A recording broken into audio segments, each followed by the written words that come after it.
నవమాసాలు మోసి కని పెంచిన ఓ అమ్మ కన్న కుమారులకే భారమైంది. ఆస్తులు పంచుకున్న కసాయి కొడుకులు ఆమెను రోడ్డున వదిలేశారు. ఉన్న ఇల్లును ఒంటిపై బంగారాన్ని కూడా లాక్కొని కొట్టి మరీ బయటకు పంపించారు. కన్నీరు పెట్టించే ఈ అమానవీయమైన ఈ ఘటన మహబూబాబాద్ జిల్లా గార్లలో జరిగింది. జెండా బజార్కు చెందిన గాడేపల్లి నరసమ్మకు 3 సంతానం. పొలం, ఇల్లు, బంగారాన్ని పంచుకున్న కొడుకులు అమ్మను చూసుకుంటామని మాయమాటలు చెప్పి మోసం చేశారు. ఒక్కరు కూడా ఆమెను పట్టించుకున్న పాపాన పోలేదు. దీంతో వృద్ధాప్యంలో ఉన్న ఆ అభాగ్యురాలు పస్తులుంటూ ఎటు వెళ్లాలో తెలియక కన్నీరు మున్నీరవుతోంది.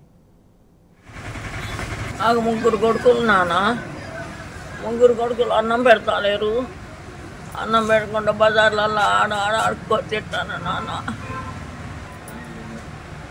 ఇప్పుడు బుక్కెడు పువ్వు పెడతారని పంచించారు నాన్న. ఈ అన్నం ఎవరిని పెట్టిన తింటాను లేకుండా అడిగారు. తప్పు దిగబడుకుంటారు. వానాలే వానాకాలం వచ్చేసరి కాలం ఆడపడినది కొడుక కొంచెం పండుకున్నాను సరే 3 నెలలే పెట్టాను. నేను ఎక్కువ పెట్టాను. ఒక్కొక్క నెల